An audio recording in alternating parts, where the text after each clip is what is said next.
Hey guys, tonight we dive into something especially sleepy.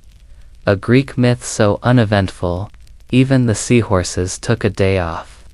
You're lying there, eyes just a bit too tired to keep reading or scrolling, and suddenly, you're drifting underwater cool. Ripples brushing past your ears, faint coral glowing like slow, soft nightlights. But something's wrong. You're Poseidon. Yeah, that Poseidon trident beard, ocean ruler vibes, and you're supposed to be at a divine war meeting in 5 minutes. Except your seahorses. They've locked the stable gates. Again, their tiny gold nameplates shimmer, Bubbletail, Brinehoof, Maritha and Doug.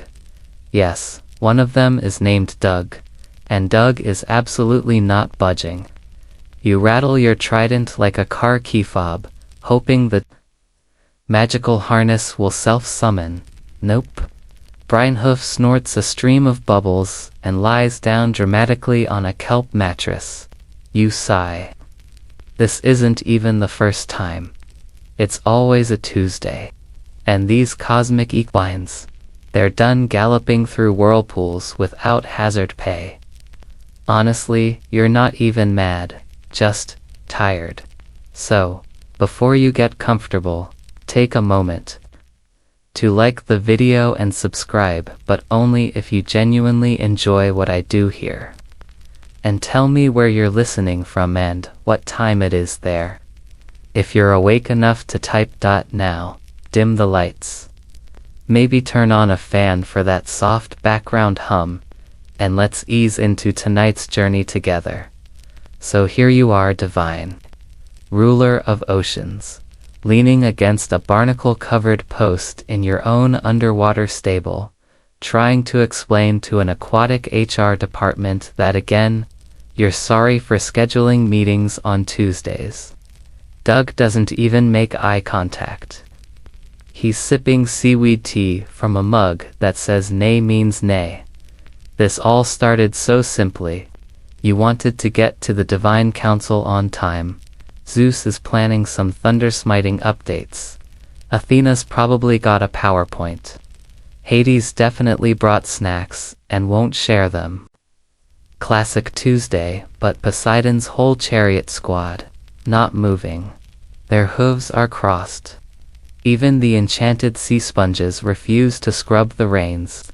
And you think, maybe this is deeper than a little rebellion. Maybe this is ancient. You flash back, centuries ago, to when the first magical seahorse trotted out of a coral bloom at your command. Their manes shimmered like fish scales in sunset light.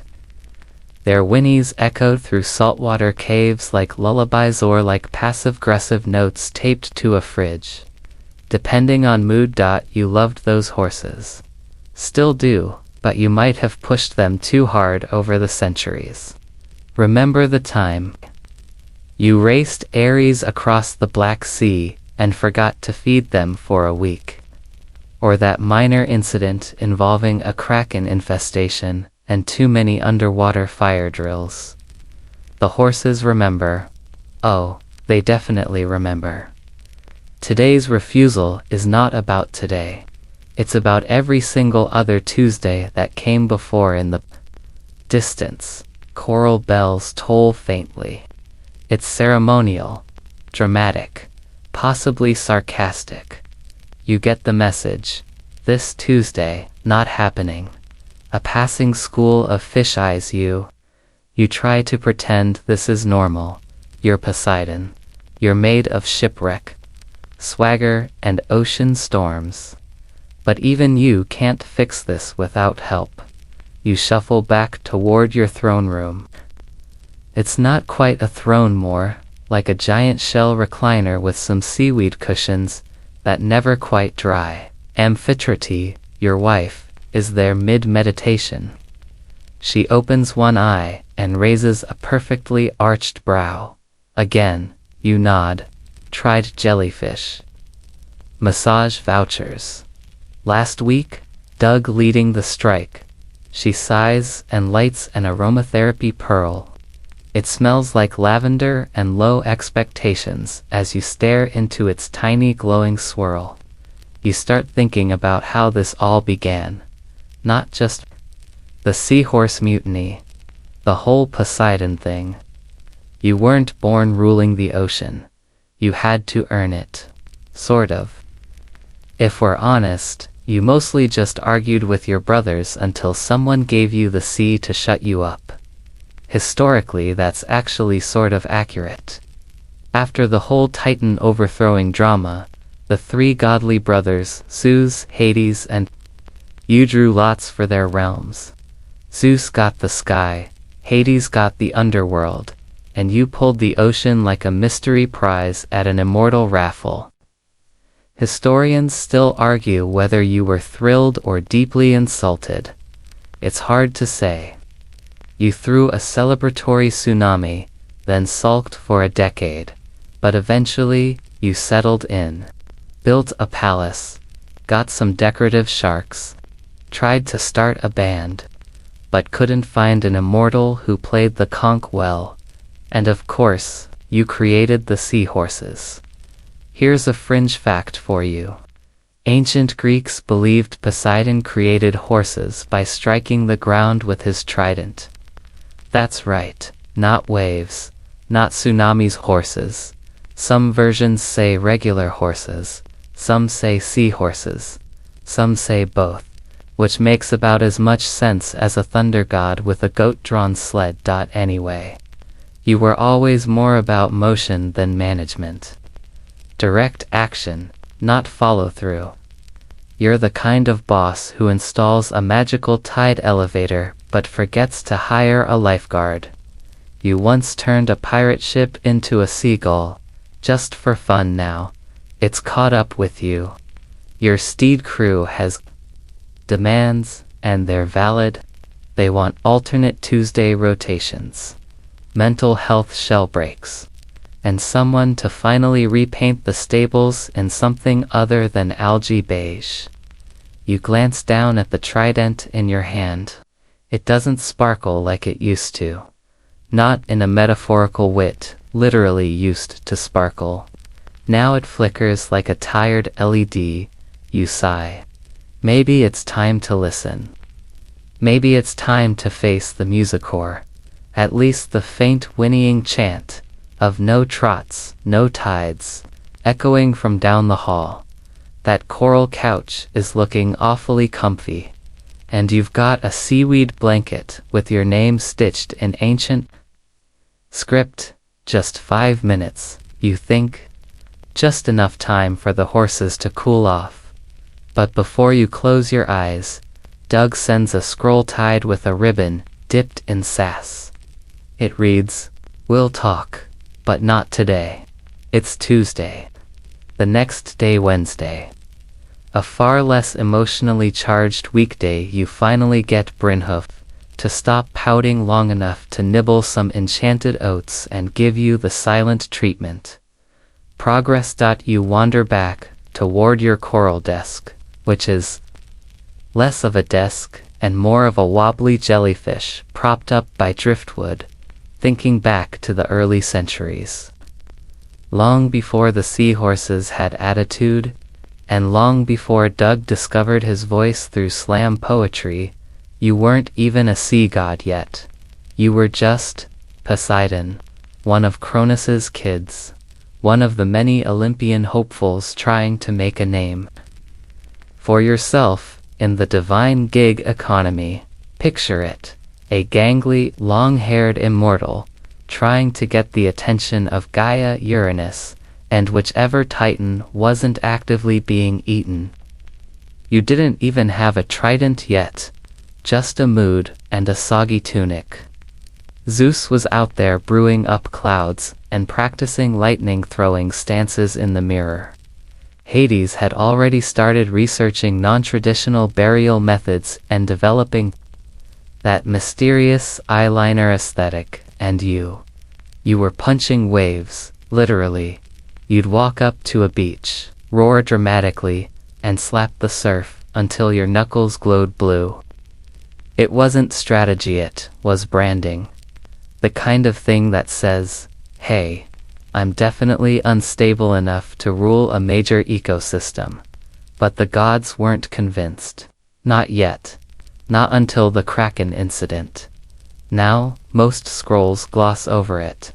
Historians still argue whether this event even happened, or if it was just divine propaganda written by one of Poseidon's overly loyal octopus scribes. But the story goes like this. A monstrous creature the size of an island began rising from the boiling depths, tentacles for miles. Eyes like glowing pits, breath that smelled like expired sea cucumbers. Everyone panicked. The Titans pointed fingers. The mortals sacrificed goats. Zeus famously stayed in bed. And then you, Poseidon, leapt into action. You didn't have divine jurisdiction yet, but you had vibes. You dove into the whirlpool with zero plan and a head full of adrenaline. The Kraken roared. You roared back, and then you somehow convinced it to go back to sleep. No one knows exactly what you whispered to it. Some say it was a lullaby. Some say you offered it beachfront property in Mykonos. One fringe theory. You gave it a gift basket full of deep-sea licorice. All we know is, the monster curled up into a trench and napped for 1,000 years. Suddenly, you weren't just that dramatic sea bro anymore. You were the ocean guy. Poseidon, waver ruler, tide bender, moist with power. The Olympians took notice. Zeus patted you on the back, lightning lightly zapping your shoulder blades. Hades muttered. Something snide but respectful. Even Hera gave a nod, which, from her, is basically a confetti cannon, and that's when it happened. The big realm draft. They didn't fight for territories in a war. No, these all-powerful beings pulled straws. Classic gods. Zeus grabbed the longest and soared to the skies. Probably yelling, called it like a bratty younger brother. Hades ended up with the underworld, which suited him just fine. He liked things dark, quiet, and weird. And you got the ocean. Wild, deep, unpredictable. Kind of like your personality, but with more krill. At first you were thrilled. The sea was yours to sculpt. You made coral towers, trained dolphins as messengers, and began crafting sea creatures like a kid with a sand bucket and no adult supervision. You were having fun. Then came the politics. You had to establish divine infrastructure, create seasonal currents, manage storms, tides, migrations, invent sea-based sports that wouldn't offend dolphins. And, of course, transportation. The chariot. Here's where the seahorses come in. You didn't want a boring mortal vehicle. You wanted a chariot pulled by myth. Something that said, I am the ocean, and I'm also fabulous. So, legend says, you crafted the first hippocampy creatures, with the front halves of horses and the tails of fish. Mane like sea foam hooves that sparkled with barnacle dust. Tails that swished like silk through seawater. Doug was the first.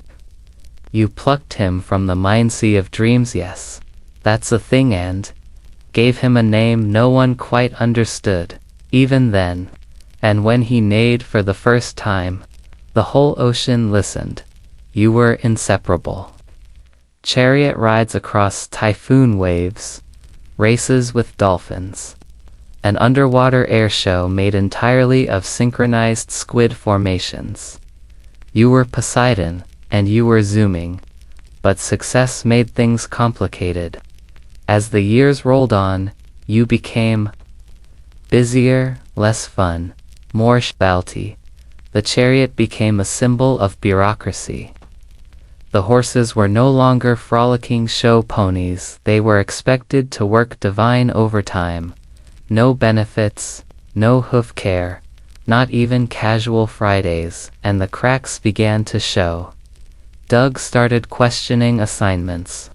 Breinhoof rolled his eyes during council meetings. Maritha developed tension headaches that no kelp wrap could fix. You ignored it. You had realms to flood and mortals to terrify, but horses never forget, and Tuesdays, those became the boiling point. Why? Well, it wasn't random. See, in ancient Greece, Tuesdays had a weird vibe. Even modern Greeks consider Tuesday, especially Tuesday the 13th, to be unlucky. It's linked to Ares, the god of war, and carries an aggressive, cursed energy. Tuesdays weren't for frolicking, they were for smiting. Or sulking. And your seahorses. Sensitive creatures. They picked up on that cosmic tension. They started refusing rides on Tuesdays first, subtly, then rebelliously. And each time you pushed back, the refusals got louder, sassier. One Tuesday, they painted your chariot sea mustard yellow, passive-aggressively. You see it now. You pushed loyal, magical co-workers into burnout. And now you're living in their splashy revenge arc as you lean against a kelp-covered railing, sipping tepid conch water and staring into the abyss. You think, maybe it's time to start fixing this, to rewind the centuries, to remember the thrill of those first ocean rides, the shared laughs over wave donuts, and Doug's surprisingly moving rendition of Under the Sea. During karaoke night, maybe you start small. You leave an apology scroll tied to a sugar starfish snack. Doug reads it. Doesn't reply, but he doesn't throw it into the whirlpool either. That's a win. You don't sleep that night. Not because you're tormented by guilt, though let's be honest. There's a pinch of that, but because your dreams are haunted by tap-dancing horses in glittery saddles, all rhythmically chanting, "We demand rest. We demand snacks." You wake up tangled in kelp sheets, the scent of brine and existential dread hanging in the water. Today, you decide you're going to make things right. Not with grand divine proclamations, those always end up with someone turning into a shrub butt.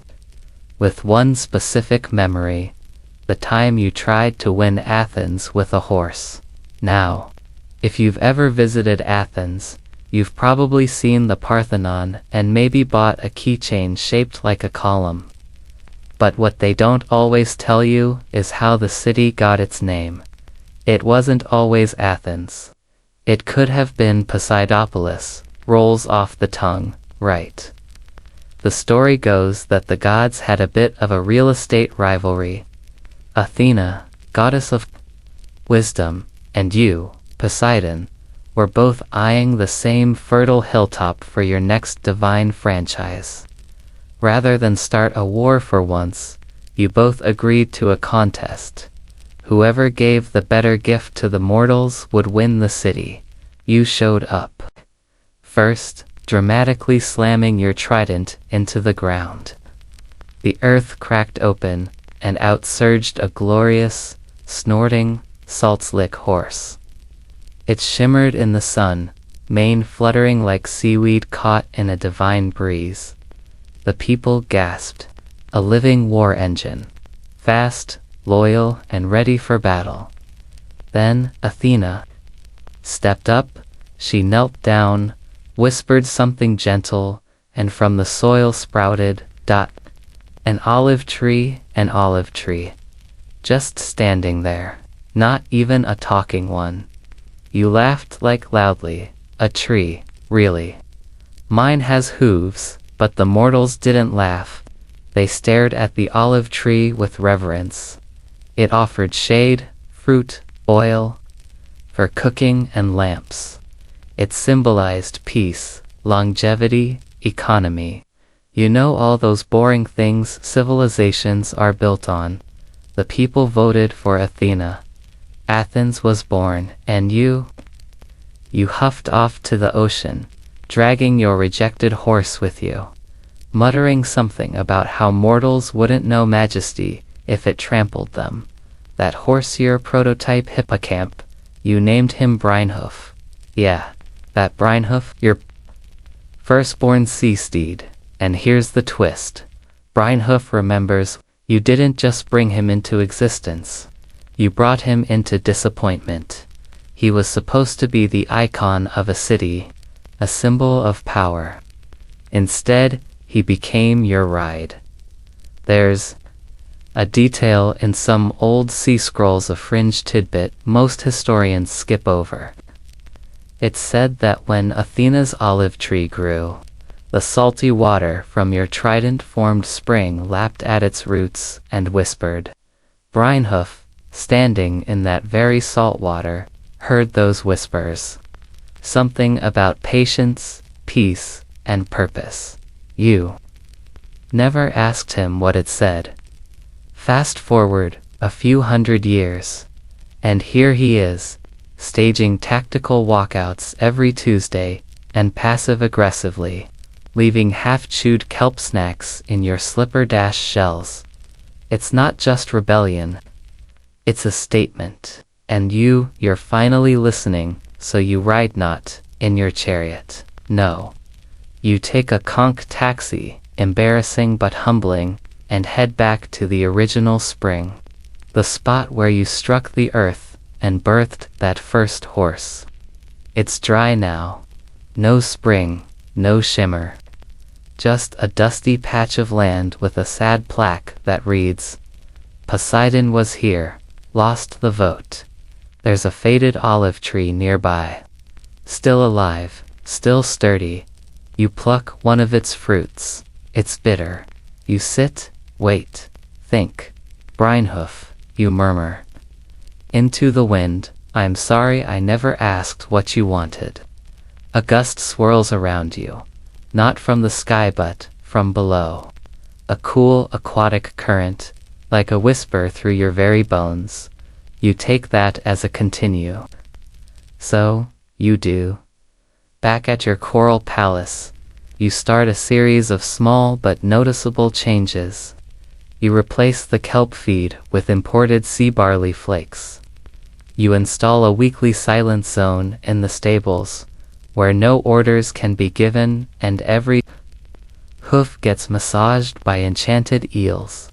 And most shocking of all, you initiate a Tuesday pause. Every Tuesday from now on, no rides, no summoning, no war chariot nonsense. Just quiet, rest, reflection. The horses are stunned. Doug blinks thrice. Brynhoof sheds a single tear, or maybe that's condensation. It's hard to tell underwater, and Amphitrite.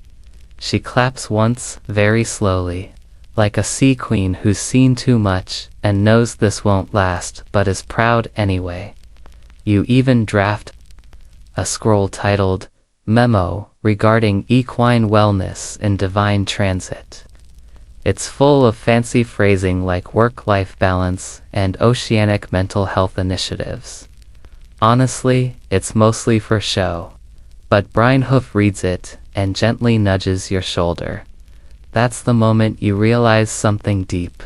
The seahorses weren't mad because you used them. They were mad because you forgot they chose to help you. They were your partners, not props. You decide to go one step further. You declare the first Tuesday of every lunar month a sacred observance, the day of hoof and fin. No divine transportation allowed. Instead, you host storytelling sessions where sea creatures come together and share tales, old myths, half-true sailor stories, even a few crustacean improv acts. The hippocampi love it. And while none of this changes what happened in Athens, it starts to rewrite what happens underwater. Slowly, delicately, Even the olive tree on your desk now seems to lean just a little toward you in the current. Maybe it's the current, maybe it's forgiveness. One Tuesday you find Doug in the stables humming, just humming, no protest signs. No down with Gallop's chants. You sit beside him and hum, so. There you are fresh off your emotional olive tree redemption arc thinking. Maybe things are finally turning around. The seahorses are calm. The Tuesday protests are slowly morphing into group meditation sessions. And Brinehoff has stopped snorting at you every time you walk past the hay mound. But then, Tuesday rolls around again. You're halfway through a seaweed smoothie when a narwhal messenger arrives. Looking extremely uncomfortable. A Lord Poseidon, he mumbles, rotating slightly in the current like an awkward submarine. Something odd is happening in the deeper trenches. The seahorses, they're all napping. You blink, and they've organized the nap, scheduled it, all of them, like the entire workforce. You spit out a sea grape. Even Doug the narwhal nods solemnly. Even Doug, my lord. He's leading breathing exercises. You swim down to the Mariana Trench Annex. Yes, the ocean has annexes. It's very bureaucratic, and sure enough, the entire herd of hippocampi is sprawled out on woven coral mats, wearing sleep masks, tiny embroidered robes, and listening to a shell playing ambient whale noises. Doug is at the front, holding a conch microphone.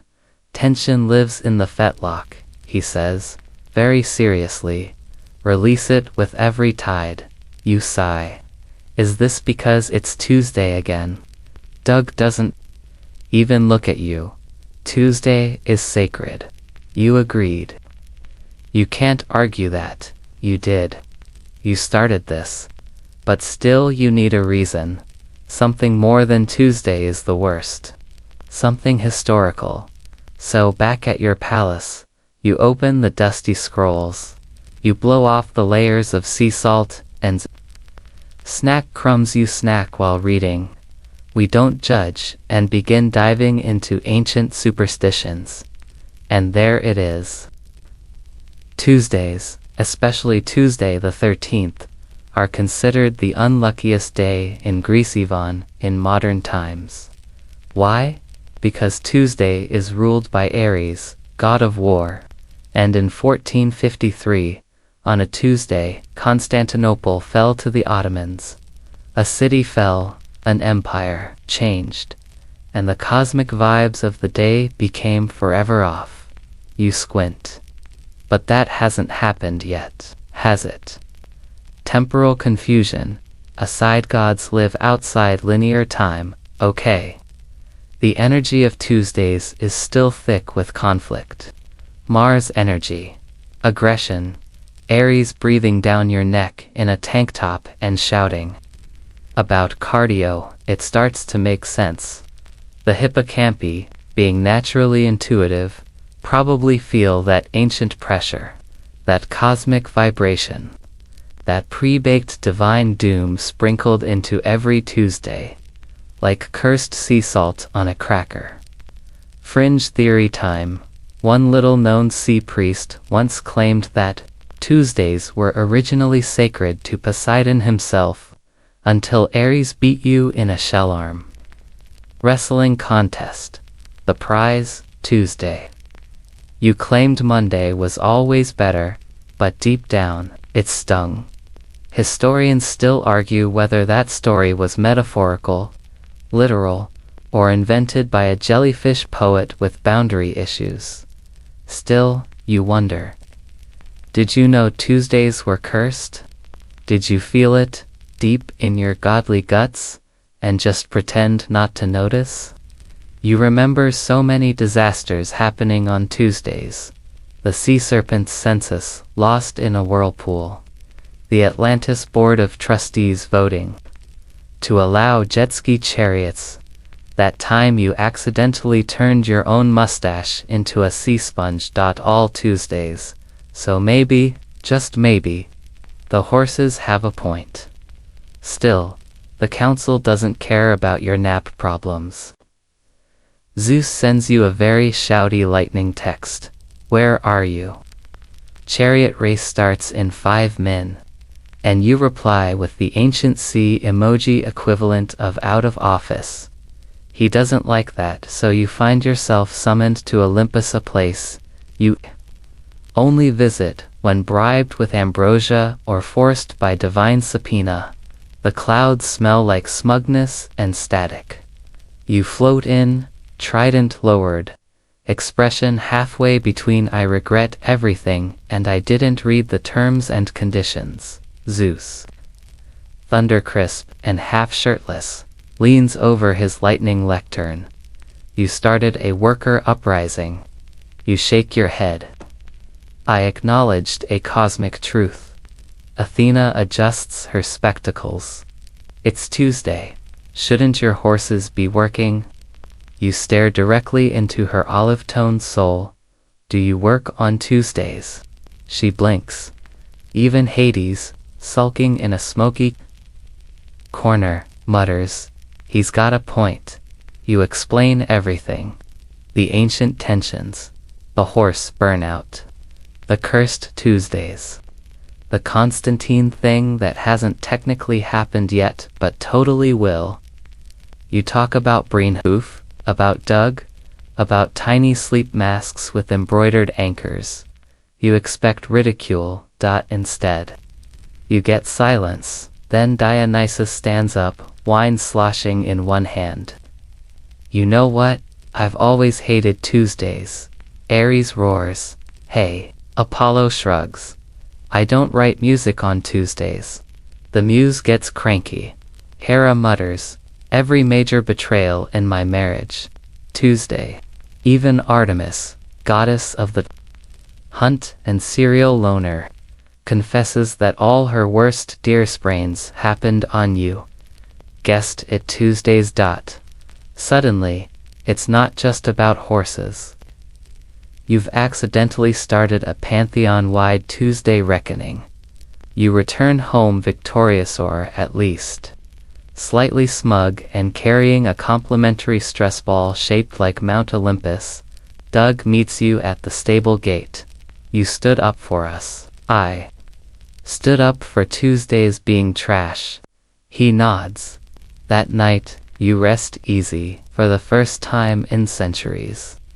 You don't dream about being trampled by glitter-hoofed revolutionaries. Instead, you dream of Breenhoof under a tree, humming a tune only the oldest waters remember.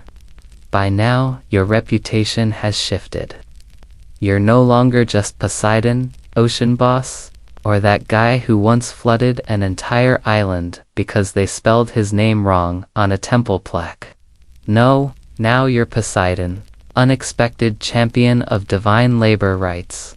You don't hate it, but fame, as you've learned usually the hard way, comes with consequences. And those consequences arrive the next morning in the form of a 10-foot-tall sea turtle wearing reading glasses and a clipboard. Lord Poseidon, the turtle says, in the slow, gravelly voice of someone who's waited 900 years to speak. You have ... A situation. You rub your temples. If this is about the narwhal choir wanting royalties again, no. My lord, the turtle interrupts, adjusting his spectacles. It's Breenhoof. He's filed paperwork. The horses have unionized. You drop your conch. It lands with a sad little blorp. You knew the Tuesday protests were leading somewhere, but this, a full-blown labor union, with forms signed in golden ink and wax-sealed with, of course, Doug's hoofprint. You swim to the stable in a rush, barnacles flying off your cape. Sure enough, there it is, a scroll pinned to the stable door, fluttering in the current like a tiny bureaucratic flag. Seahorse sovereign steed, union local number 1, no trotting without talking. Beneath it is a list of demands. Some are reasonable, mandatory. Weekly spa sessions, clam mud masks, optional. Extra carrot allowance, yes. Even though they're fish horses, closing parenthesis, no galloping before 10 a.m., some are less so. All chariots must include cup holders. Tuesday nap. Zones must include jellyfish bounce houses. Poseidon must personally sing the Ode to the Hoof at every full moon. You shake your head, partly in disbelief, partly because Doug has included a tiny illustration of you singing with sparkles coming out of your mouth. It's unsettling. You gather the horses for a meeting. No thunder, no lightning.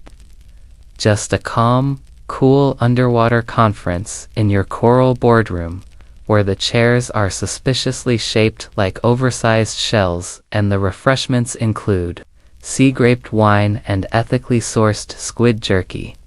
Breinhoof speaks first. His voice is calm but firm, like someone who once trampled a kraken and felt nothing. We're not angry, he begins, just exhausted. Doug nods. We don't mind the chariot runs, or the underwater races, or even the occasional divine invasion. But Tuesdays are ours, and we deserve a say in how we're treated. You listen, really listen. You don't interrupt or wave your trident, or make passive-aggressive comments about how it used to be. You just sit there, God of the sea, Lord of all water, and you nod. All right, you say. Let's make this official. The room gasps. A nearby crab drops its pencil. You call in the octopus. Notary's got 8 pens and 0 patience sand. Begin drafting the Seahorse Accord, the first divine labor contract in history. Historians still argue whether it was legally binding or just divine theater, but either way, it made waves. Literally, the signature ceremony caused a mini tsunami off the coast of Naxos. But here's the part nobody expected. Breinhoof adds a clause at the very end. One final request. We want to train new recruits, he says. You blink. Recruits. You mean more seahorses. Doug grins. There are little hippocampi out there, born from shipwreck dreams and sailor lullabies. They need guidance, purpose. Curriculum, you hadn't considered that. You look at your herd strong, shimmering, sassy, and suddenly, you realize they're not just tired horses, they're mentors, legends, founders. So you greenlight it. The Seahorse Academy, they design the whole thing, courses in divine navigation, chariot steering, hoofy sea calligraphy, and underwater etiquette. Every Tuesday becomes training day, not for war, for wisdom. And surprisingly, it works. Tuesday becomes something sacred, again not in a cursed way, but in a quiet, meaningful way. A day of rest, learning, and hoof-polishing. Other creatures take notice. The dolphins ask to audit classes. The squid offer to handle catering. Even a jellyfish named Kevin applies as the emotional support blob. It spreads across oceans, reefs, and godly palaces. The Tuesday movement, divine burnout, begins to fade. Even Zeus starts taking half-days, claiming he's leaning into mindfulness translation, napping in a lightning hammock. Of course, not everything's perfect. You do have to perform the Ode to the Hoof during the full moon. It involves interpretive dance and at least one dramatic, nay, you survive, barely, and the bounce houses. They're wildly unsafe. You had to ban centaurs after the great tentacle tangle of last month. Still, there's something peaceful about it all. Like the ocean itself has exhaled. One quiet Tuesday afternoon, you find yourself wandering the training grounds. The young hippo can't be tiny, clumsy, and adorabler, learning to hover. One spins in circles and accidentally launches himself into a sponge pile. You smile, not a smug smile. A real one, Lord Poseidon. It's Doug. He's holding a cup of kelp-pressed coffee and wearing a tiny instructor's whistle. Yeah? Thanks for listening. You sip your coffee. The sea hums softly. Somewhere in the distance, a choral bell rings, not in protest this time, but in rhythm with the heartbeat of a new tradition. And you think, maybe power doesn't come from riding the storm, maybe it comes from knowing when to rest. By the next week, the Seahorse Academy is in full swing. The hippo can't be now, wear matching shell-stitched tunics with tiny embroidered seahorse logos. Doug's idea, obviously. You've even been issued an honorary instructor emeritus trident cover. It's quilted. It's ... adorable. But peace, as you well know, never lasts too long in divine waters. It starts with a temple door creaking somewhere above the Aegean. Then a gust of wind with a scent that can only be described as overconfidence and hair oil. A mortal has lit a sacred candle, murmured your name 3 times, and said the 5 words that strike fear into every god's heart. Poseidon, I offer a favor. You groan, because the last time a mortal did that, it ended with someone turning into a squid and suing you in divine small claims court. Still, duty calls. You rise slowly, dramatically, and flick your trident through the veil between realms, with a ripple and a slight whiff of ocean breeze. You appear in the sacred temple, and immediately regret it. There, kneeling before your altar, is a mortal teenager, with hair like overcooked noodles and sandals way too big for his feet. He looks up, gasps, and says, "Oh wow, you actually came. You squint, you summoned me. ... For what, exactly?" He grins sheepishly, and holds up a scroll. "I just wanted to know if it's true that you dated Medusa." Silence. You blink once, twice. You open your mouth to unleash a divine rant. But nothing comes out except a small sea bubble of pure regret. Because now, you have to explain. See, that story didn't go quite how the mortals tell it. Medusa wasn't some random fling or cursed villain with a discount snake wig. She was well complicated, and the whole thing, a disaster back before the stables, before Brynhoff's first tantrum, before even the olive tree incident. There was a quiet moment, a flicker of forbidden flirtation inside one of Athena's temples. You and Medusa had a thing. It was fast, reckless, and, yes, entirely ill-advised. Athena, as you know, has zero chill when it comes to her temples, or her rugs, or her personal boundaries. So when she found out, she snapped. Medusa didn't just get cursed into the legendary Gorgon, she got kicked out of the entire mythos circle. You tried to intervene, of course, but by then, Athena had already issued the Stoneface package. No returns. Historians still argue whether Athena's punishment was about sacred spaces, jealousy, or just a divine overreaction to loud kissing. One fringe scroll claims the temple was actually double-booked for a goddess poetry night. Hard to verify. In any case, Medusa vanished into the mythological margins. You never stopped feeling guilty. She didn't deserve that fate. But gods are not known for a clean breakups or for cleaning up after their messes.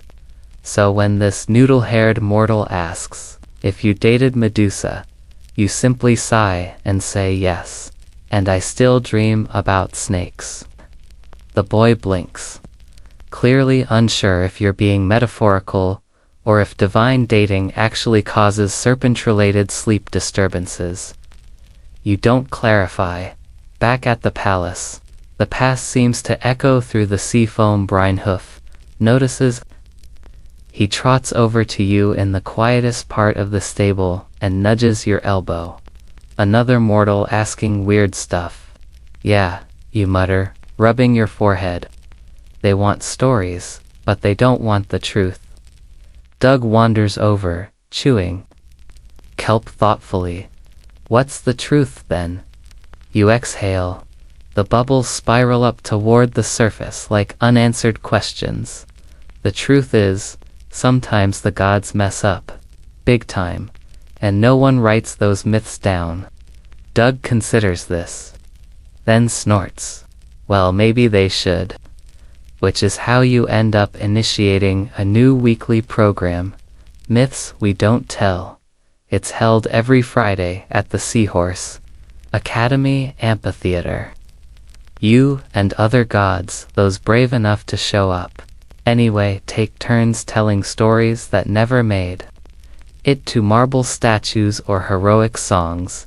You start with Medusa, the real version, the one where you were selfish, the one where her voice was never heard, the one where you admit, out loud, for the first time, that gods aren't above fault there. Just older and louder. The young hippocampi listen in stunned silence. Brynhoof watches you with something that could almost be respect. Doug takes notes on a clamshell tablet the next week. Hades shows up and tells a story about how he cried for 3 days after Cerberus got fleas. Then Artemis shares how she accidentally turned a mortal into a deer, not because he saw her bathing, but because he laughed at her sandals. It catches on, even Zeus tries. Though his story is suspiciously self-congratulatory and involves at least 7 shirtless scenes, you sit on your throne, upgraded now, with better lumbar support, and realize something strange. For the first time in forever, the sea is quiet. Not the dangerous quiet before a storm, but the peaceful quiet of creatures resting. Horses stretching. Young hippocampi scribbling notes. Doug humming a soft sea shanty about hoof cream. The seahorses still won't work on Tuesdays. That's non-negotiable, but you don't mind, because now you know that rest isn't just allowed, it's sacred. Tuesdays aren't a punishment, they're a gift. A day to stop pretending, to put down your trident, and just breathe, or bubble, or drift quietly through kelp forests with no agenda. One evening, while watching the sea stars flicker above the coral peaks, Amphitrite curls up beside you. You've changed, she says. I had to. No, she smiles. You chose to. And that, you think, is even rarer than a hippocampus that shows up early. You'd think the Seahorse Accord, the myth-sharing Fridays, and your whole spiritual rebranding would have solved most of your problems. You'd be wrong. Because this morning, you tried to take your chariot out for a ceremonial loop on a Wednesday. Mind you, and find that it's been booted, yes, booted, with an actual giant bronze sea clamp, clamped right onto the starboard wheel shell. A glowing scroll flaps from the reins, bearing a red wax seal that can only belong to one place, the Atlantis, Department of Divine Transit and Oceanic Zoning. You read it once, twice, then again, aloud in your best angry god voice, by order of Atlantis Parking Regulation 732B. Your aquatic vehicle has violated Coral Curb Protocol and is hereby immobilized pending divine adjudication. Doug, who happens to be trotting by with a training saddle slung over one shoulder, stops mid of sea carrots. You parked in Atlantis again? He asks, one eyebrow raised. I was there for 7 minutes, you grumble. Yeah, well, it's Atlantis, Doug replies. 7 minutes is basically a month in mortal court terms. You know he's right. Atlantis has always been that kind of place. Look, back in the old days. Atlantis was a glittering, marvelous city of crystal towers, singing shell elevators, and enough bureaucracy to make Hades blink. You remember when it rose from the sea like a perfect pearl, all symphonies and sunbeams and totally unsustainable zoning plans. You were one of the founding gods, after all, helped terraform the coral gardens, installed the first tide locks, invented underwater espresso machines that definitely weren't just enchanted clams with caffeine spells, but power went to their heads, somewhere between their 6th decorative stadium and the launch of Atlantis Coin, a blockchain currency based on seahorse loyalty points. Things got complicated. They started regulating everything. And when we say everything, we mean everything. Want to dock your divine chariot? Fill out Form 88G, submit it in triplicate, and wait 6 lunar cycles. Need to conduct a ritual flood. Only in designated deluge zones. Want to sneeze too close to the sapphire spire. That's a zoning infraction. And you, Poseidon, god of the ocean, just got hit with a parking ticket. You head straight to Atlantis City Hall. It's shaped like a seashell and screams. Coral chic meets bureaucratic despair. Inside, you're met by an automaton eel in a vest who asks you to take a number. You sigh and take a glowing pearl marked 347, current number being served 12. You sit 3 hours, and one very strange seaweed scone later, a glowing jellyfish finally calls your number. You follow its gentle, pulsating light to the divine vehicle division, and there, sitting behind a desk made of barnacle-encrusted stone and attitude, is none other than Scarla, a minor sea goddess of ocean logistics. Also, your ex, Poseidon, she says, not looking up from her clamshell laptop. Scarla, you reply, trying to smile and failing. You know this is your 3rd violation, this Ian, she says, flipping through digital scrolls. One more and we impound the chariot for ceremonial recycling. Ceremonial what now? She raises an eyebrow. It becomes part of a giant reef statue of you apologizing to the Marine Council. You blink. There's already one of those. Yes, she says, dryly. This one has better posture. You try reasoning, joking, even invoking divine immunity, but Scarla is immune to charm. She's seen you wear a toga backwards and claim it was a new wave. She's not impressed. Fine, you grumble. What's the fine? 600 doubloons, or 3 hours of community service. You choose community service, obviously. Which is how you, Poseidon, ruler of the sea, shaker of the earth, father of horses, end up painting coral fences outside the Atlantean Youth Library, while a group of merechildren argue about whether sea cucumbers are animals or condiments. Doug passes by. He stops, watches you paint, and grins. You missed a spot. Don't you have a class to teach? Just finished. Today was Intro to Passive Resistance. You sigh, let me guess. The lesson plan involved naps and eye contact. Exactly, he says, with pride. They're naturals. You finish your community service with dignity. Includes being splashed by a dolphin lifeguard named Brenthand. Return to your chariot. Now unbooted, and bearing a sticker that reads, "I paid my debt to Atlantis." You slap it off immediately. Back at the palace, you call a meeting of the high tide officials. You're done with Atlantean overreach. You want answers. A plan. Maybe we pull out of the zoning agreement, you say. Amphitrite sighs. You wrote that agreement, remember? You titled it, "A Wavy Pact for Future Coexistence." You rub your temples. Why did I do that? Because they gave you a commemorative goblet and let you name a plaza after yourself, right? That plaza's now a skate park for rogue dolphins. Still, something's off about Atlantis lately. It's not just the tickets. It's the feeling like the city is shifting, losing its balance. You've seen it before, just before the last fall. That's the thing about Atlantis. It rises and falls in cycles.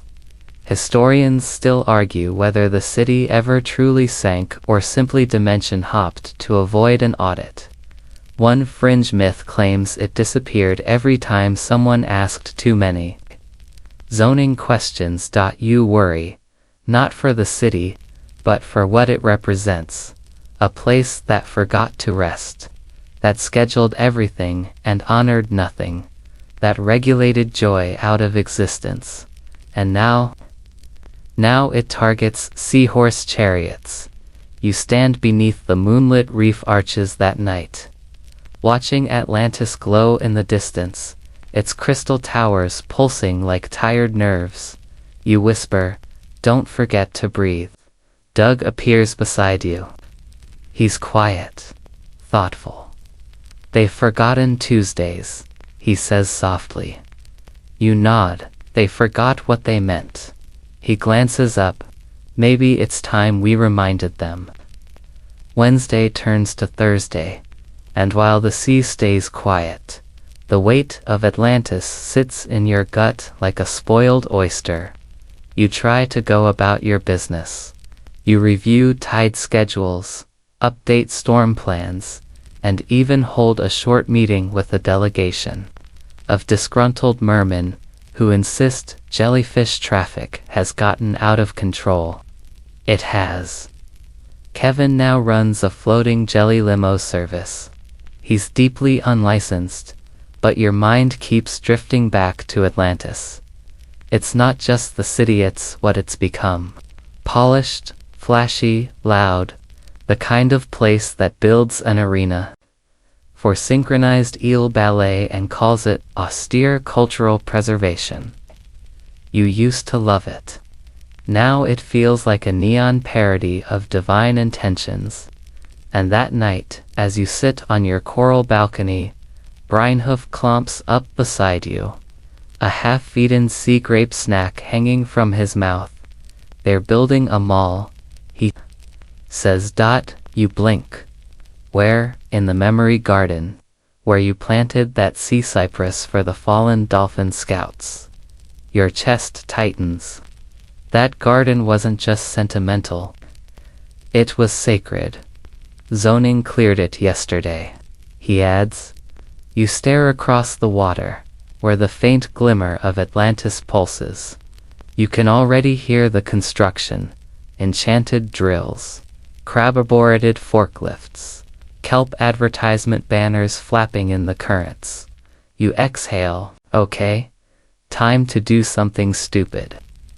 Doug, who's always been strangely good at sensing dramatic declarations, gallops up mid-bite. Oh no. What kind of stupid? The loud kind, you reply.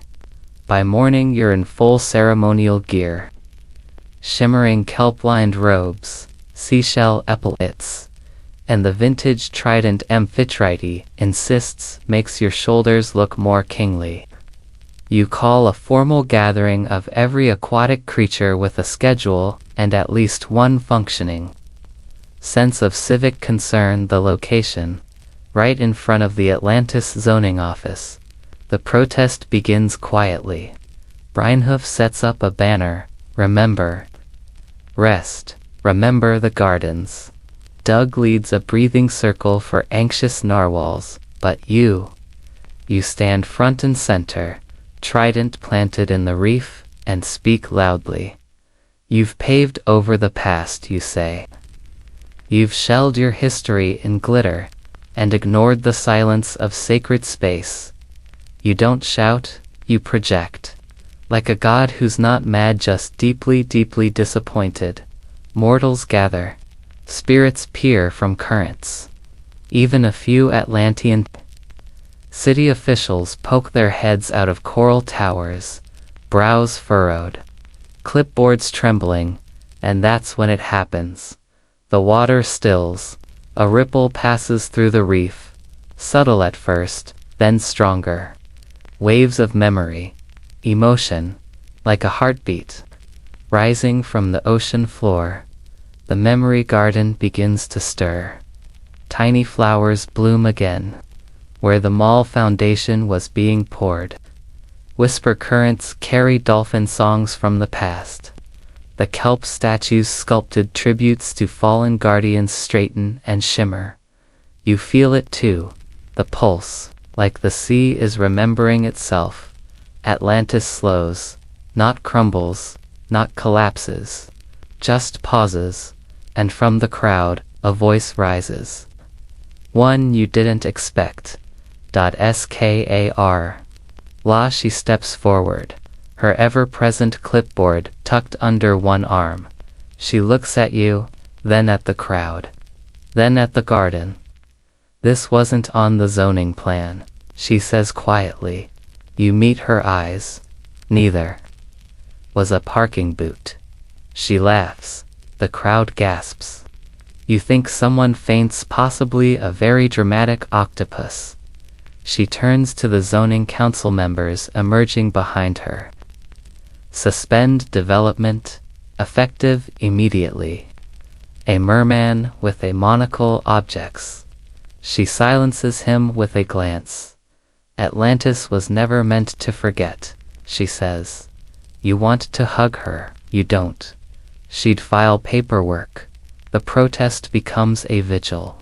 Creatures drift together in soft circles. They share stories about the old garden, about Tuesdays, about the silence between waves that once meant something. Breinhoof places a fresh wreath at the foot of the main seahorse.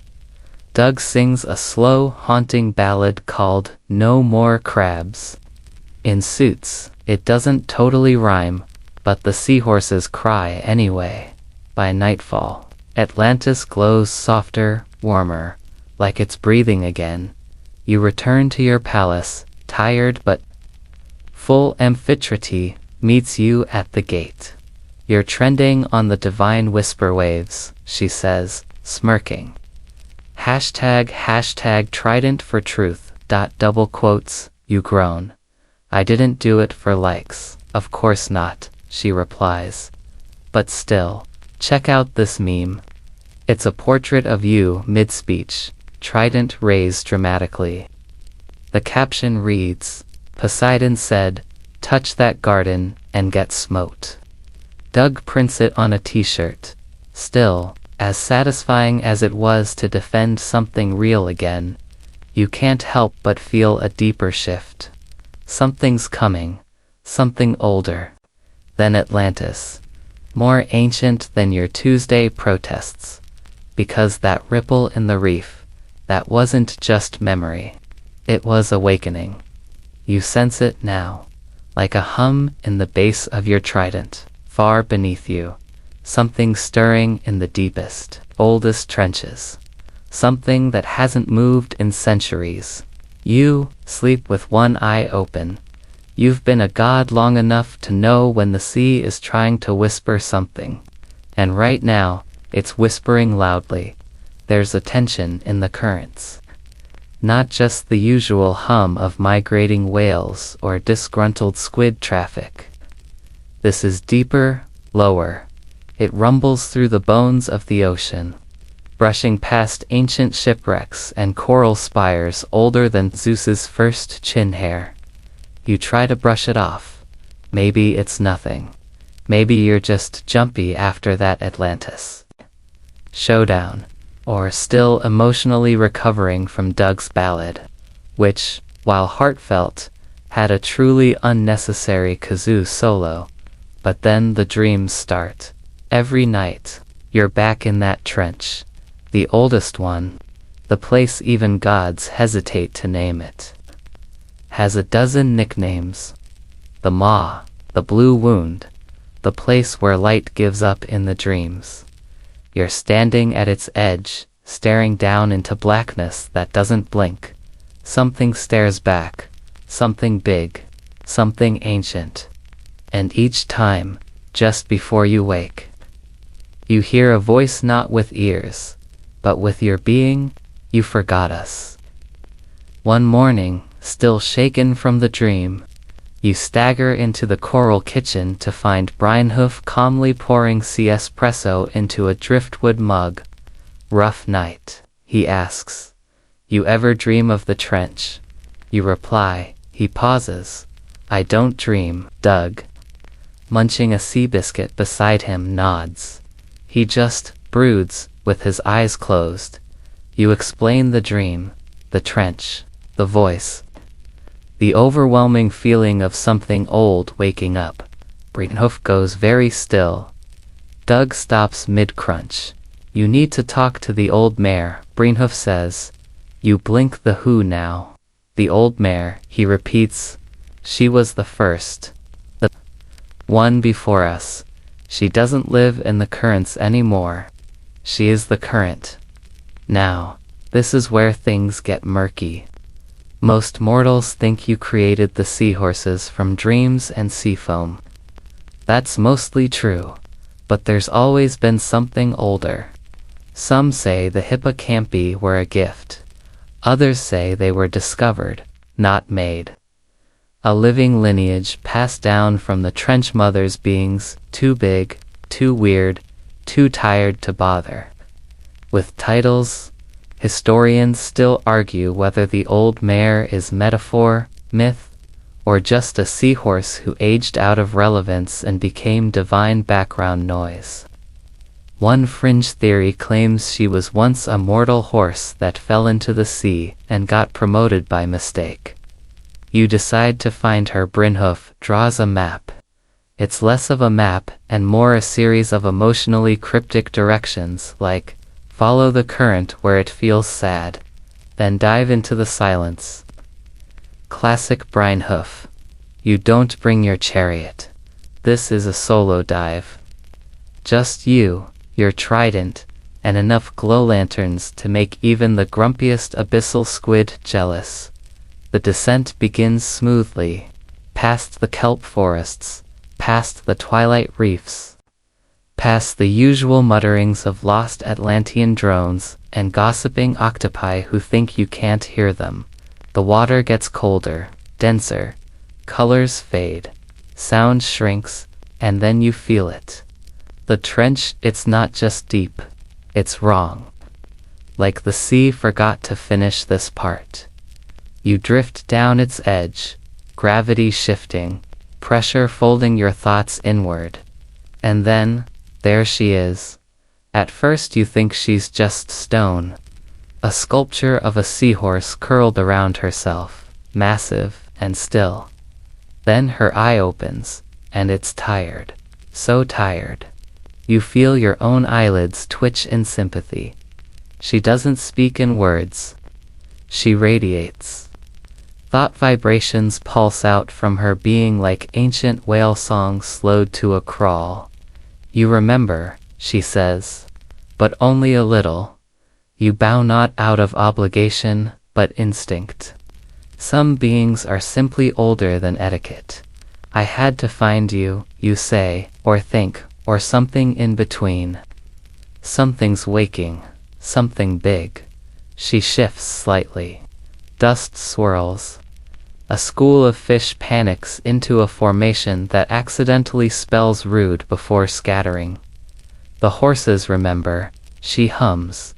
You gave them names. You gave them Tuesdays. But you forgot the first promise.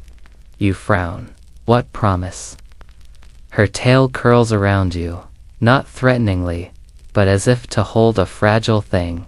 And in that moment, your memory shifts.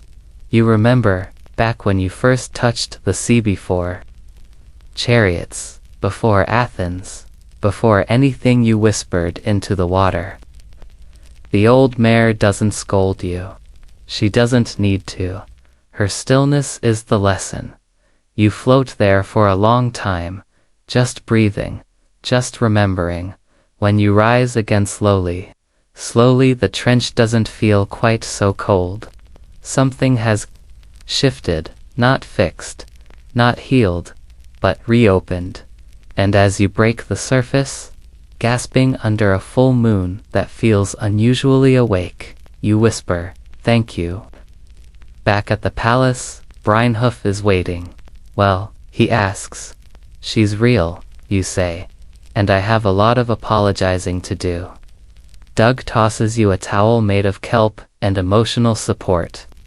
Start with yourself. You look like a sea raisin. You laugh. For the first time in days, it feels real. And deep beneath you, the trench settles. For now, you've seen a lot of things in your long divine existence.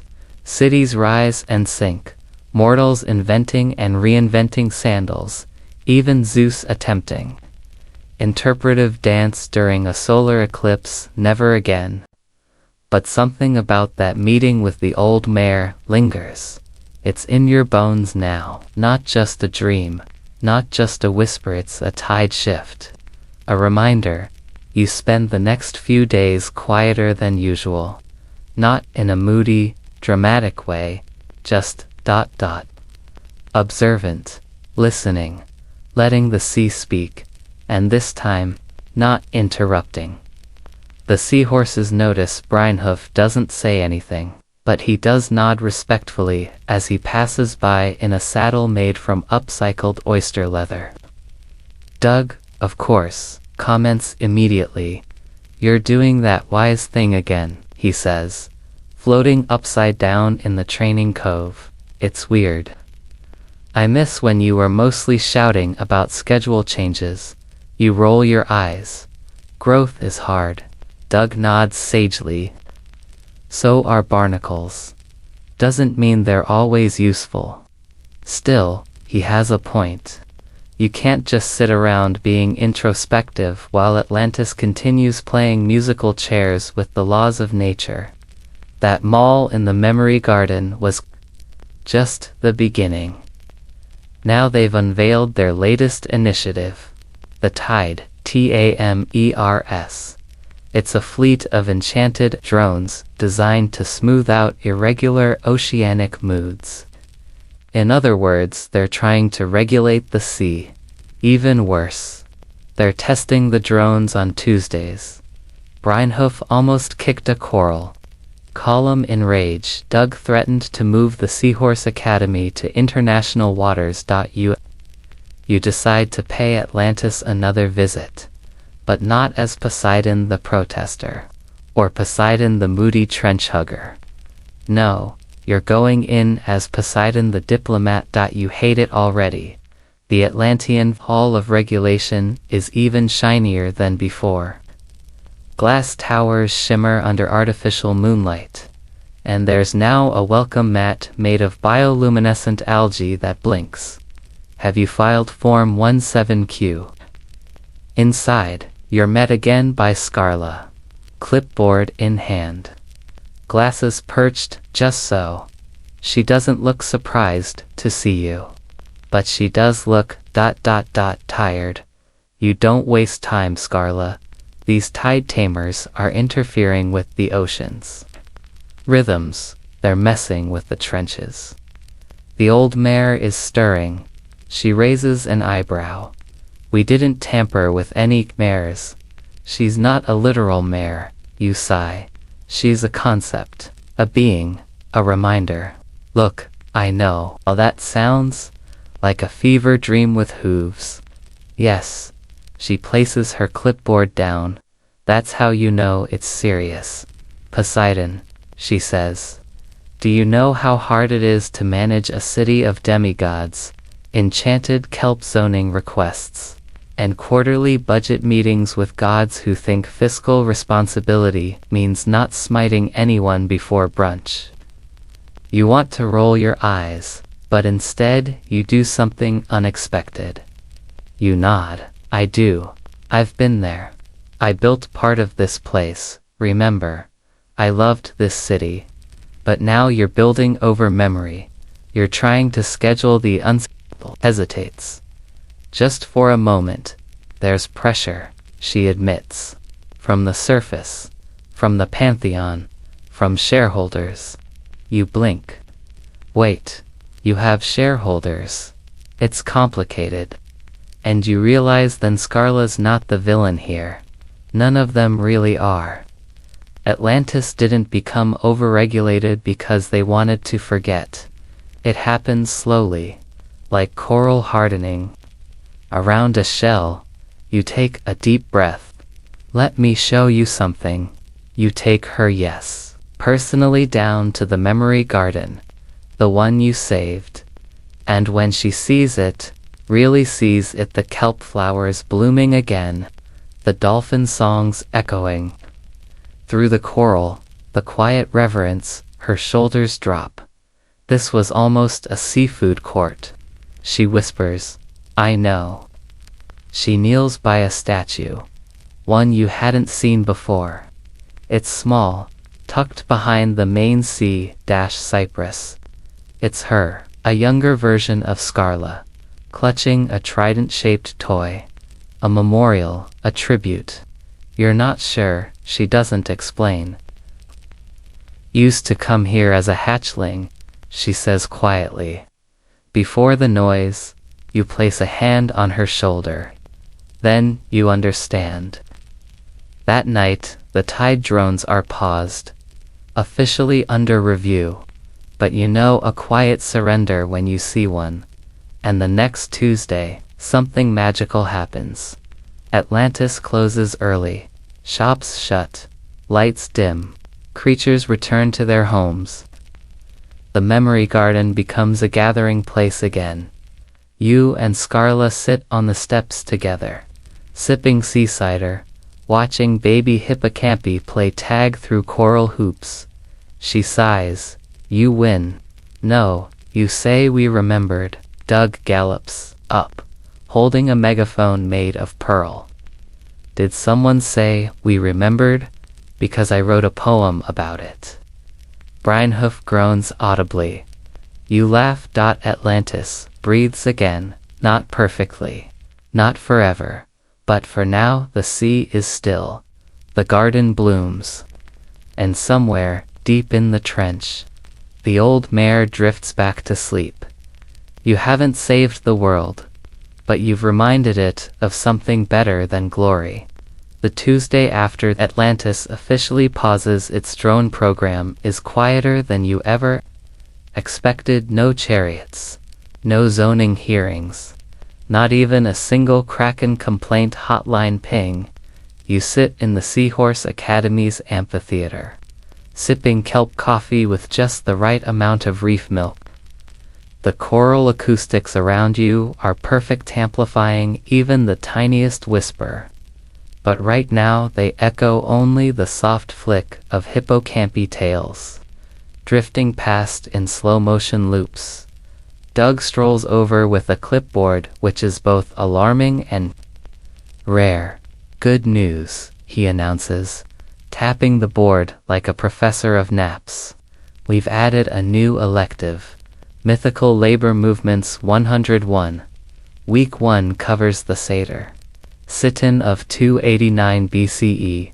You arch a brow. That ended with them replacing all wine with lukewarm fig tea. Doug grins. Exactly. Teachable moment.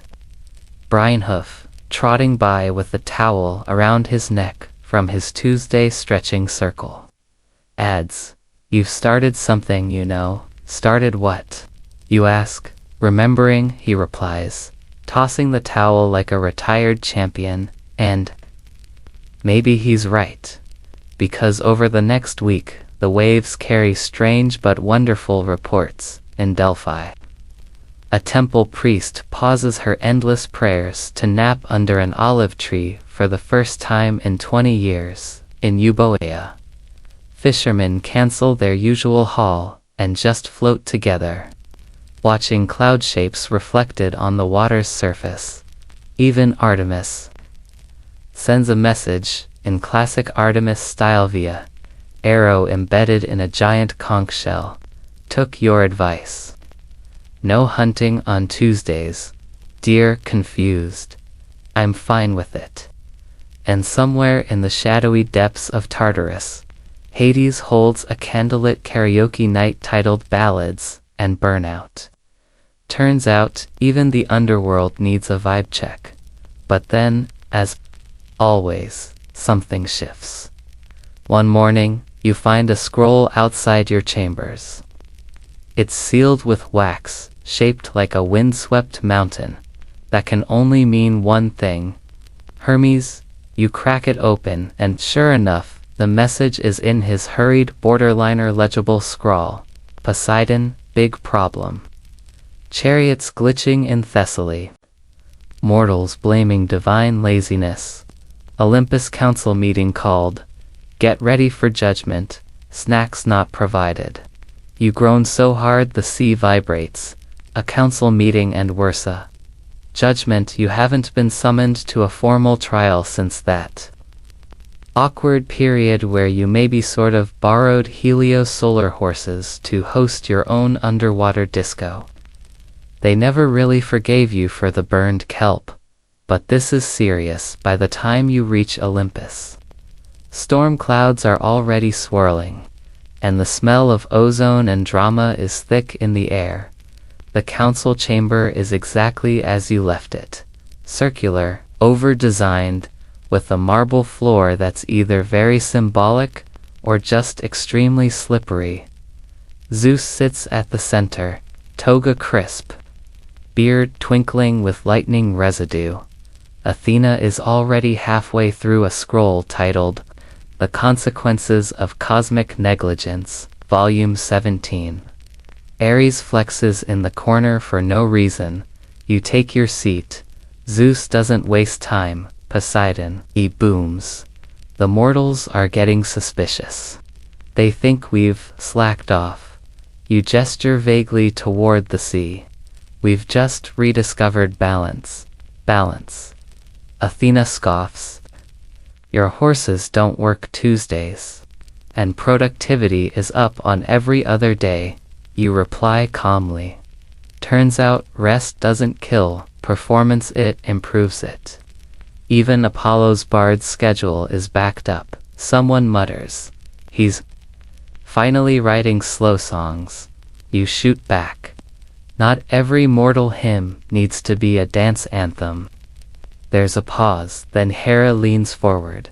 Explain. And so you do. You tell them everything, the protests, the burnout, the mall in the memory garden, the old mare, the ripple in the trench, the remembering. You don't dress it up. You don't shout, you just explain.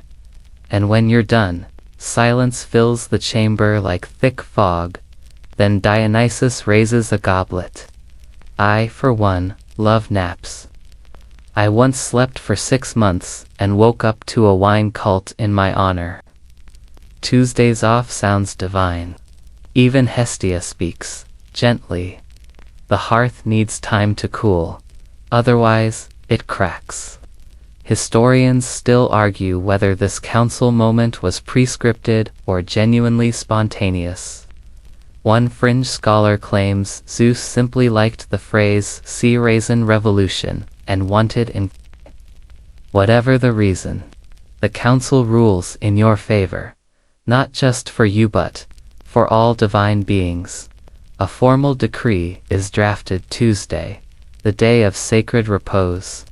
All deities, demigods, and designated mythological beings are allowed, nay, encouraged, to rest. No tasks, no tempests, no surprise quests, no lightning audits, just quiet, just breathing, just remembering as you float back to your sea palace later that evening. The stars shimmer in slow motion, as if the entire sky has taken a deep breath, and there, waiting with a celebratory kelp pie, are Brynhoof and Doug. We heard, Brynhoof says, we baked. Doug adds, it's got sea salt caramel and Union sprinkles. You smile. Tuesdays belong to everyone now. And maybe, just maybe, you're not the god you once were. You're something better. A reminder, Tuesdays are no longer protests. They're parades. Not with banners and blaring choral horns, gods forbid, but in their own subtle, sacred way. The kind of parade where everything moves a little slower, where laughter drifts like bubbles through the water, and where even the reef fish seem to be smiling without using actual facial muscles. The sea is ... relaxed. Doug's mythical labor movements 101 is already in its third week. Yesterday, he brought in a guest speaker, Charybdis. Yes, that Charybdis. She showed up with flashcards, a sound bath, and a startling number of opinions on mollusk unions. The students were both terrified and deeply inspired. You spend most of your Tuesdays now in the gardens, sometimes with Amphitrite, sometimes just watching the hippocampi do slow flips through sun-dappled currents. The light filters through the water like a lazy lullaby. You've even noticed a change in the currents themselves. Softer, more cooperative. Like the sea has exhaled a very long breath and finally loosened her shoulders. But peace, as always, comes with conditions. You're halfway through a meditation float, what mortals might call hovering dramatically, while staring into middle distance when a ripple brushes past you. Not physical, not even magical, more like administrative. A whisper of obligation, a summoning. You sigh. You recognize the signature, scroll-grade papyrus, light tremor in the corners. Scented faintly of divine toner ink. It's Hermes again. You open the shimmering message. This time it's clearer, written in his "Please don't throw me into a kraken pit" again handwriting. Poseidon, small update. Mortals started honoring Tuesday rest, too.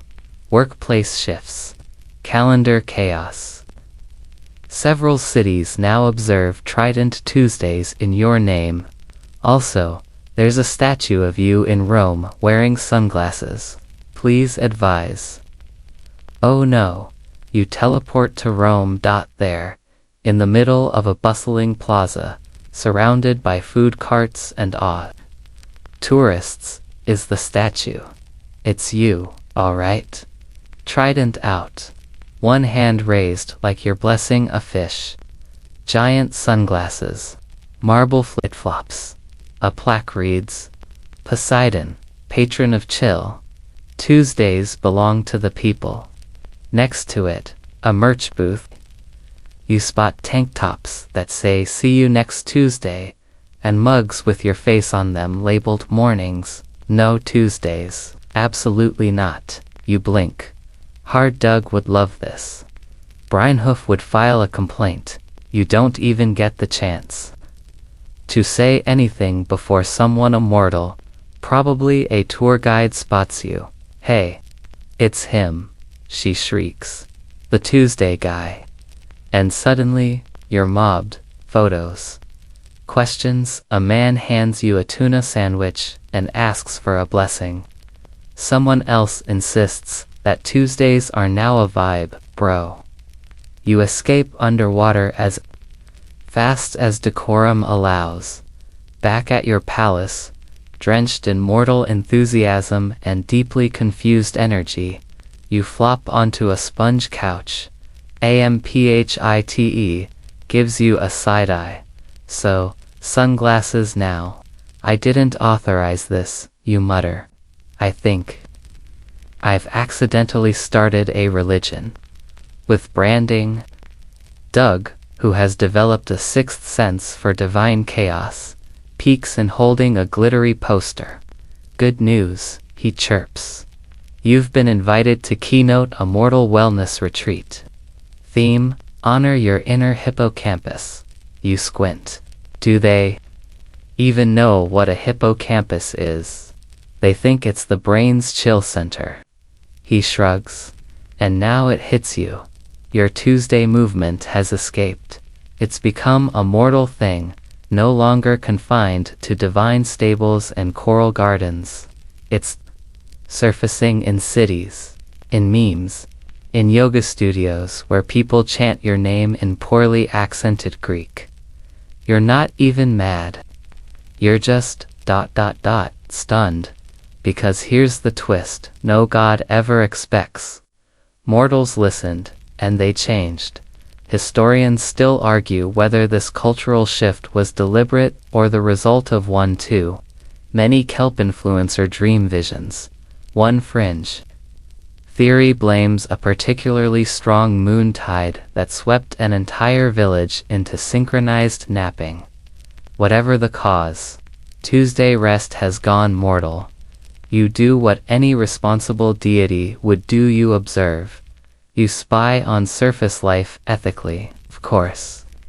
Mortals now host quiet Tuesdays where no meetings are scheduled. One school has implemented Poseidon periods, which are exactly 45 minutes of lying on beanbags and staring at jellyfish live streams. Even more surprising, productivity goes up. Turns out, when mortals rest, they think better, breathe better, treat each other better. You're watching a bakery in Athens close early on a Tuesday afternoon when Breinhof appears beside you, munching thoughtfully on a salted kelp twist. You've done it, he says. Done what? Turned a tantrum into a tradition. You smile. I had help. Doug bounces into view on a buoyant jelly ball. Did you hear? France is trying to rename Tuesday. Wants to call it Jour de Poseidon. Pretty sure it translates to nap day with vibes. You float back to your coral throne, now covered in fan mail from both gods and mortals. Some are handwritten, some glitter. One has a tiny hoofprint from a child who says he wants to be a seahorse union lawyer when I grow up. You don't reply to all of them, but you read every single one. And somewhere in the depths, the old mare turns slowly in the trench. Not troubled, not stirring, just ... proud. Because even the deepest corners of the sea can feel the ripple of change. Not forced, not shouted, just ... remembered. Tuesday rolls around again, and now the sea practically leans into it. No alarms, no urgent scrolls, no misfiring jellyfish lanterns or screaming dolphins trying to reschedule prophecy deliveries. Even Kevin, who once demanded triple pay for silence, is simply humming near the kelp spa. You wake up slowly, as all gods should on sacred repose. Days, wrapped in a quilt stitched from cloud, coral, and dreams. You stretch, not dramatically but indulgently, because you've earned it. Because today is yours. And because Doug installed a heated reef tile floor that is, frankly, a spiritual experience. AMPHITRITE slides in with 2 mugs of sea brew. Still steaming. Guess what? She says with a smile. There's a Poseidon-themed coloring book circulating among mortal preschoolers. You blink sleepily. Do I at least look dignified? She flips it open and shows you a page. It's a very round, very jolly depiction of you hugging a seahorse. I'll allow it. Brynhoof clops past the archway, now wearing a custom vest that says Tuesday Team Lead. You arch a brow. I didn't approve that. He shrugs. Doug printed it. It's union-backed. Doug appears instantly, how he always does. Nobody knows, wearing sunglasses and dragging a massive scroll. Okay, he says, eyes bright with mischief. We've officially mapped every mythological workforce resting on Tuesdays. Even Cerberus has a nap schedule now. Guarding the gates of the underworld is exhausting. And the mortals, you ask? Oh, it's spreading, he replies. Hospitals, schools, museums. One zoo in Oslo renamed their hippo pool Poseidon, and lets the animals do nothing but float around looking majestic. It's weirdly poetic. You grin. You didn't plan for this, but it's happening. And it's so much bigger than you. What started as one stabled protest is now a cultural sea change. The mortals are breathing slower, laughing more, remembering. And in this world of endless striving and thunderous expectations, that's not just revolutionary, it's sacred. But you know the gods. There's always a catch. Sure enough, later that day, a gull messenger dive bombs your balcony, carrying a golden note in its beak and a very bored expression. You unfurl it, an invitation. The grand reconsecration of Olympus hosted by Zeus. There's a schedule. A very detailed one. It includes an opening thunder ballet panel discussion, maintaining omnipotence in the age of mortals. Buffet includes ambrosia glazed kraken fingers. Poseidon's designated blessing segment, 2 minutes, no Tuesday's honor due. Sigh. Loudly. Amphitrite winces in sympathy. Doug snatches the scroll and reads it aloud. Wait, did they actually schedule a divine excellence audit for a Tuesday? Brynhoof snorts so hard he kicks a sea cucumber. You float up, trident in hand, not angry, just disappointed. Which, as you've learned, is worse. It's time. You say, time for what? Doug asks. You spin your trident, and the sea pulses in recognition. We're not going to Olympus, you say. Olympus is coming here. Doug grins so wide it nearly splits his face. Are we hosting a counter-smit? Not hosting, you reply, reminding. Brynhoof trots off, muttering something about crowd control and weather buffet. Means multiple piles of kelp. The next day, scrolls are sent across the realms. You are cordially invited to the first ever Tuesday Congress of Divine Rest. Location: Seahorse Academy Amphitheater. Dress code: relaxed, attendance mandatory, but in a gentle, extremely well-rested kind of way. And sure enough, the gods come, not just the Big 12, but minor deities, overlooked river spirits, ancient cave whisperers, the 2 muses who quit the ensemble because they hated chorus lines. Even Charon shows up. In sandals. Looking slightly confused, but curious. Whatever the reason, the council rules in your favor, not just for you but for all divine beings. A formal decree is drafted Tuesday, the day of sacred repose. All deities, demigods, and designated mythological beings are allowed, nay, encouraged, to rest. No tasks, no tempests, no surprise quests. No lightning audits. just quiet. Just breathing. Just remembering. As you float back to your sea palace later that evening, the stars shimmer in slow motion, as if the entire sky has taken a deep breath, and they're waiting with a celebratory kelp pie. Are Breinhoof and Doug. We heard, Breinhoof says. We baked, Doug adds. It's got sea salt caramel and Union sprinkles. You smile. Tuesdays belong to everyone now. And maybe, just maybe, you're not the god you once were. You're something better. A reminder. Tuesdays are no longer protests. They're parades. Not with banners and blaring choral horns gods forbid, but in their own subtle, sacred way. The kind of parade where everything moves a little slower, where laughter drifts like bubbles through the water, and where even the reef fish seem to be smiling without using actual facial muscles. The sea is, relaxed, Doug's mythical labor. Movements 101 is already in its third week. Yesterday, he brought in a guest speaker, Charybdis. Yes, that Charybdis. She showed up with flashcards, a sound bath, and a startling number of opinions on mollusk unions. The students were both terrified and deeply inspired. You spend most of your Tuesdays now in the gardens, sometimes with Amphitrite, sometimes just watching the hippocampi do slow flips through sun-dappled currents.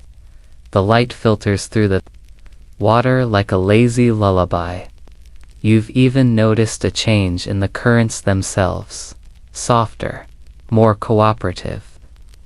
Like the sea has exhaled a very long breath and finally loosened her shoulders. But peace, as always, comes with conditions. You're halfway through a meditation float.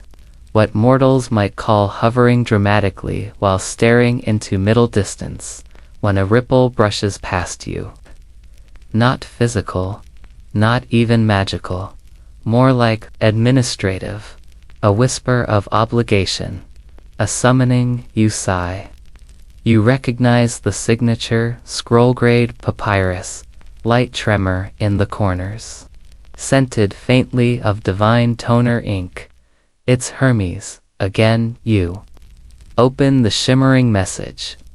This time it's clearer, written in his "Please don't throw me into a kraken pit again" handwriting.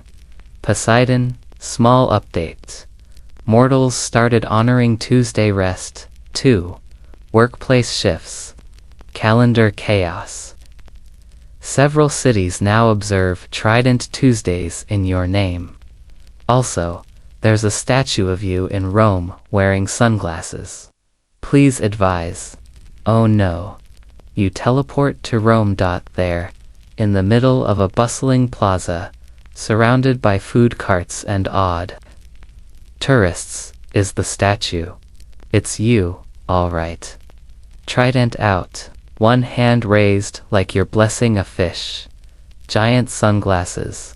Marble flip-flops. A plaque reads, Poseidon, patron of chill. Tuesdays belong to the people. Next to it, a merch booth. You spot tank tops that say "See you next Tuesday," and mugs with your face on them labeled "Mornings." No, Tuesdays. Absolutely not. You blink. Hard. Doug would love this. Breinhoof would file a complaint. You don't even get the chance to say anything before someone immortal, probably a tour guide, spots you. Hey. It's him, she shrieks. The Tuesday guy. And suddenly, you're mobbed. Bodos. Questions. A man hands you a tuna sandwich and asks for a blessing. Someone else insists that Tuesdays are now a vibe, bro. You escape underwater as fast as decorum allows. Back at your palace, drenched in mortal enthusiasm and deeply confused energy, you flop onto a sponge couch. Amphitrite gives you a side-eye. So, sunglasses now. I didn't authorize this. You mutter. I think. I've accidentally started a religion. With branding. Doug, who has developed a sixth sense for divine chaos, peeks in holding a glittery poster. Good news, he chirps. You've been invited to keynote a mortal wellness retreat. Theme. Honor your inner hippocampus. You squint. Do they Even know what a hippocampus is? They think it's the brain's chill center. He shrugs. And now it hits you. Your Tuesday movement has escaped. It's become a mortal thing no longer confined to divine stables and coral gardens. It's surfacing in cities, in memes, in yoga studios where people chant your name in poorly accented Greek. You're not even mad. You're just ... stunned. Because here's the twist no god ever expects. Mortals listened, and they changed. Historians still argue whether this cultural shift was deliberate, or the result of one too many kelp influencer dream visions. One fringe theory blames a particularly strong moon tide that swept an entire village into synchronized napping. Whatever the cause, Tuesday rest has gone mortal. You do what any responsible deity would do. You observe. You spy on surface life ethically, of course. Mortals now host quiet Tuesdays where no meetings are scheduled. One school has implemented Poseidon periods, which are exactly 45 minutes of lying on beanbags and staring at jellyfish live streams. Even more surprising, productivity goes up. Turns out, when mortals rest, they think better, breathe better, treat each other better. You're watching a bakery in Athens close early on a Tuesday afternoon when Brynhoof appears beside you, munching thoughtfully on a salted kelp twist. You've done it, he says. Done what? Turned a tantrum into a tradition. You smile. I had help. Doug bounces into view on a buoyant jelly ball. Did you hear? France is trying to rename Tuesday. Wants to call it Jour de Poseidon. Pretty sure it translates to nap day with vibes. You float back to your coral throne, now covered in fan mail from both gods and mortals. Some are handwritten, some glitter. One has a tiny hoof print from a child who says he wants to be a seahorse union lawyer when I grow up.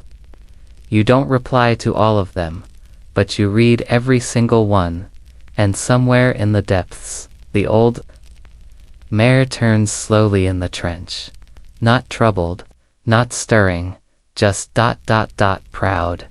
Because even the deepest corners of the sea can feel the ripple of change. Not forced, not shouted, just ... remembered. Tuesday rolls around again, and now the sea practically leans into it. No alarms, no urgent scrolls.